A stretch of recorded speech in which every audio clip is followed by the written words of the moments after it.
नमस्कार, मैं हूं शशि। आइए झारखंड की टॉप 25 प्रमुख खबर जानते हैं। मैया सम्मान का पैसा 2 महीने का एक साथ, मंत्री ने दिया बयान। झारखंड सरकार की महत्वाकांक्षी योजना मैया सम्मान योजना के पैसे महिलाओं के खाते में पिछले 2 महीने से नहीं आए हैं। बता दें, जनवरी और फरवरी महीने के पैसे महिलाओं के अकाउंट में सरकार ने अब तक ट्रांसफर नहीं किए हैं। इस पर एक बड़ा अपडेट आया है। हेमंत सोरेन के मंत्री ने इस संबंध में बड़ा बयान दिया है। बता दें, झारखंड के 58 लाख से अधिक महिलाओं को मुख्यमंत्री मैया सम्मान योजना की छठी किस्त का इंतजार है। सभी जानना चाहते हैं कि उनके खाते में अब तक 2500 रुपये ट्रांसफर क्यों नहीं हुए, ये पैसे कब उनके अकाउंट में आएंगे। इसी बीच बड़ा अपडेट आया है। बता दें, जनवरी और फरवरी दोनों महीने का पैसा एक साथ मैया सम्मान योजना के लाभुकों के बैंक अकाउंट पर ट्रांसफर किए जाएंगे। मैया सम्मान पर सबसे ताज़ा अपडेट यह है कि करीब 18 लाख लाभुकों के बैंक अकाउंट आधार से लिंक नहीं है। यही वजह है कि लाभुकों को छठी किस्त अब तक नहीं मिल पाई है।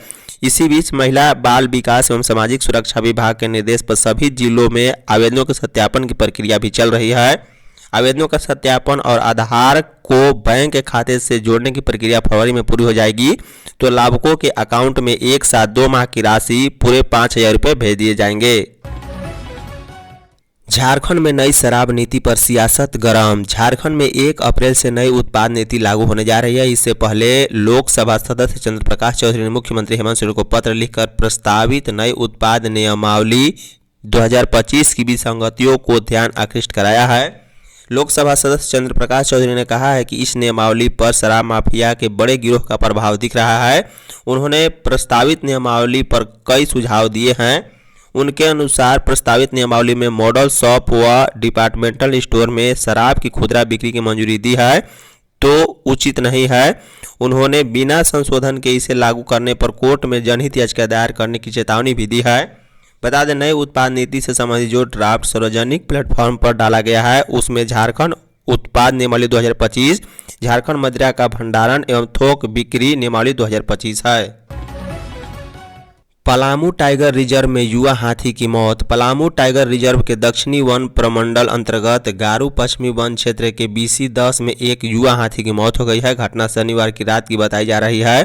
घटना की जानकारी मिलने के बाद वन विभाग की टीम हाथी के पोस्टमार्टम की प्रक्रिया में लग गई है। घटना को लेकर डिप्टी डायरेक्टर कुमार आशीष ने बताया है कि वन विभाग पूरे मामले की छानबीन कर रही है। दरअसल पलामू टाइगर रिजर्व में एक हाथी की मौत होने की सूचना वन विभाग को मिली। सूचना मिलने के बाद वन विभाग की टीम मामले की पुष्टि करने घटनास्थल पर पहुंची तो पाया कि वहां एक युवा हाथी का शव पड़ा हुआ है। बाद में इसकी जानकारी वरिष्ठ अधिकारियों को भी दी गई। हालांकि हाथी की मौत कैसे हुई इसकी पुष्टि अभी तक नहीं हो पाई है। रजहारा नॉर्थ कोयला खदान का उद्घाटन। झारखंड के वित्त मंत्री राधा कृष्ण किशोर ने पलामू जिले के पंडवा गांव में स्थित रजहारा नॉर्थ कोयला खदान के उद्घाटन समारोह में मुख्य अतिथि के रूप में शिरकत की।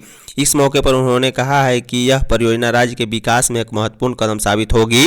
रजहारा नॉर्थ कोयला खदान की नीलामी 2021 में की गई थी और यह परियोजना fair mine carbons private limited द्वारा विकसित की गई। खदान का संचालन समय से पहले शुरू हो रहा है, जिससे स्थानीय क्षेत्र में आर्थिक गतिविधियों में वृद्धि की संभावना है। इस खदान से राज्य सरकार को कुल 2128.56 करोड़ रुपए का राजस्व प्राप्त होगा, जिसमें से 102.276 करोड़ रुपए प्रति वर्ष होंगे, जो राज्य की आर्थिक स्थिति को मजबूत करेंगे। पारा शिक्षक मद की राशि में कटौती करेगा केंद्र। झारखंड के प्रारंभिक स्कूलों में कार्यरत पारा शिक्षकों सहायक अध्यापकों के मद में मिलने वाली राशि में केंद्र सरकार इस साल कटौती कर सकती है। केंद्र सरकार समग्र शिक्षा अभियान में करीब 2300 करोड़ रुपए देती है। इसमें पारा शिक्षकों के मानदेय मद में 600 रुपए दिए जाते हैं। इसमें 10 से 20% तक कटौती की जा सकती है। केंद्र ने पूर्व में ही राज्य सरकार को निर्देश दिया था कि पारा शिक्षकों की अवधारणा समाप्त करना है। इसके बाद राज्य सरकार ने पारा शिक्षकों का नाम बदलकर सहायक अध्यापक किया। ऐसे में 2025-26 के वित्तीय वर्ष के लिए पारा शिक्षकों को मिलने वाले मानदेय मद में कटौती की पूरी संभावना है। केंद्रीय शिक्षा मंत्रालय ने 19 फरवरी को प्री प्रोजेक्ट अप्रूवल बोर्ड की बैठक बुलाई है। इसमें झारखंड सरकार की ओर से दिए गए प्रस्ताव पर चर्चा होगी और केंद्र किस मद में कितनी राशि देगा यह बताया जाएगा। वहीं मार्च के पहले हफ्ते में होने वाली बैठक में अंतिम रूप से झारखंड को मिलने वाली राशि तय होगी। झारखंड सरकार 4 श्रम कानूनों की बना रही नियमावली। झारखंड के संगठित और असंगठित क्षेत्रों में काम कर रहे श्रमिकों के हित में राज्य सरकार 4 अलग अलग श्रम कानूनों की नियमावली बनाने जा रही है। भारत सरकार ने पूर्व में चल रहे 29 श्रम कानूनों को सिर्फ 4 संहिता में समाहित कर संसद से पारित कराया था। इसी तर्ज पर झारखंड सरकार भी राज्य में 15 से अधिक श्रम कानूनों को सिर्फ 4 नियमावली में मर्ज करा लागू कराएगी। इन चारों कानूनों को occupation safety, health and working condition, industrial relation, workers wages, social security नाम दिया गया है।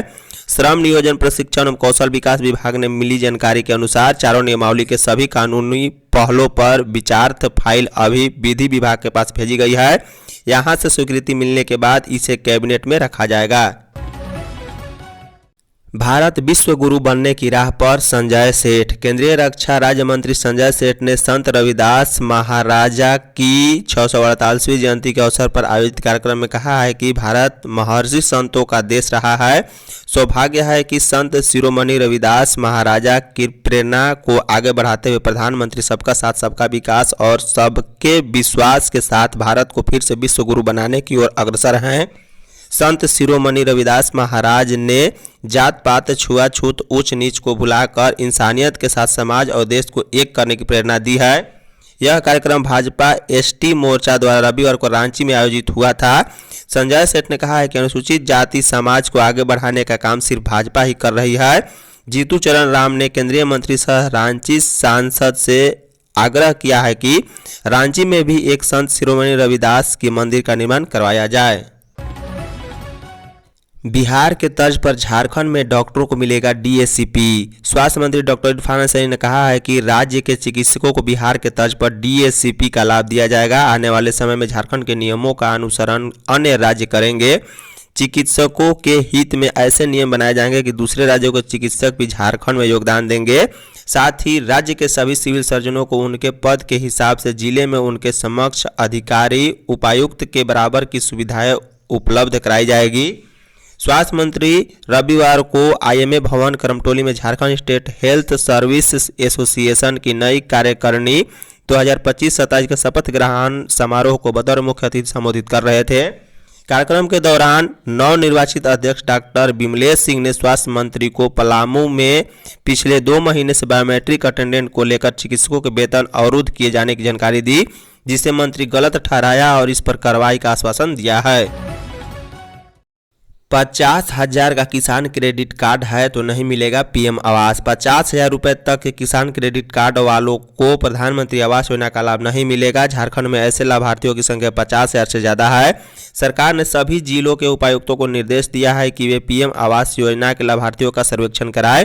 झारखंड को पठारी राज्यों की सूची से बाहर कर दिया गया है। पहले इस सूची में झारखंड भी था, लेकिन इसमें अब केवल हिमाचल प्रदेश, उत्तराखंड, जम्मू कश्मीर और लद्दाख है।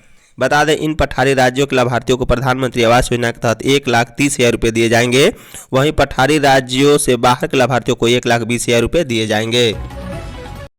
रांची में एक स्मार्ट रोड तैयार, 3 का प्रस्ताव। राजधानी रांची में बहुत जल्द 4 स्मार्ट सड़कें होंगी। बिरसा चौक से प्रोजेक्ट भवन के बीच 4.5 किलोमीटर लंबा स्मार्ट रोड बन गया है। इसके अलावा 3 और नए स्मार्ट रोड का प्रस्ताव पथ निर्माण विभाग ने तैयार करके मुख्यमंत्री हेमंत सोरेन के पास स्वीकृति के लिए भेज दिया है। मुख्यमंत्री की सहमति के बाद इन सड़कों के निर्माण की दिशा में विभाग आगे बढ़ेगा। 3 नई स्मार्ट सड़कों में रेलवे स्टेशन के दूसरे प्रवेश द्वार से एयरपोर्ट तक, विवेकानंद स्कूल चौक से नया सराय और जगन्नाथपुर मंदिर से विधानसभा के चारों पेरिफेरल रोड को लिंक करते हुए डीवी पुदांग तक बनेगी। रांची रेलवे स्टेशन के दूसरी ओर प्रवेश द्वार से एयरपोर्ट तक 4 लेन स्मार्ट रोड बनेगा। यह लगभग 6 किलोमीटर लंबा होगा। झारखंड में 20 को बारिश के आसार। राजधानी समेत झारखंड के मौसम में बदलाव होने से पहले से गर्मी बढ़ गई है। जिलों के अधिकतम तापमान में 3 से 4 डिग्री तक की वृद्धि हुई है, जिससे गर्मी का एहसास हो रहा है। सोमवार से आसमान में बादल छाने के साथ मौसम में बदलाव आने की संभावना है। मौसम विभाग के अनुसार अगले आने वाले 5 दिनों के दौरान आसमान में बादल छा सकते हैं। वहीं झारखंड में 20 फरवरी को राजधानी समेत कुछ भागों पर बारिश होने की संभावना है। इस दौरान न्यूनतम तापमान में वृद्धि होगी। मौसम वैज्ञानिकों के मुताबिक राज्य में 4 दिनों तक बादल छाए रहेंगे और बुधवार को राजधानी समेत राज्य के कुछ भागों में बारिश हो सकती है। इससे राज्य में न्यूनतम तापमान में 2 से 3 डिग्री की वृद्धि होगी। अधिकतम तापमान में 2 से 3 डिग्री तक की कमी आ सकती है। मौसम विभाग के अनुसार राज्य में पिछले 24 घंटे के दौरान मौसम साफ रहा है।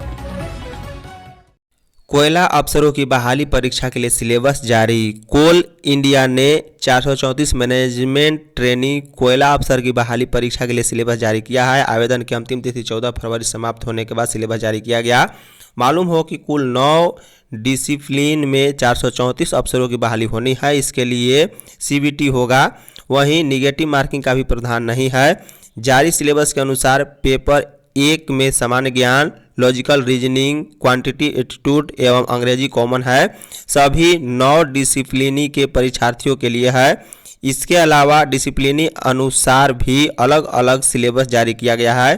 कोल इंडिया ने सिलेबस को कंपनी की आधिकारिक वेबसाइट पर भी जारी किया है। जमशेदपुर में स्काई ड्राइविंग का उद्घाटन। झारखंड के पर्यटन मंत्री सुदीव्य कुमार सोनू ने जमशेदपुर के सोनारी एयरपोर्ट पर आयोजित पहले स्काई ड्राइविंग फेस्टिवल का विधिवत उद्घाटन किया। इस अवसर पर जिला प्रशासन के कई प्रमुख अधिकारी भी मौजूद रहे।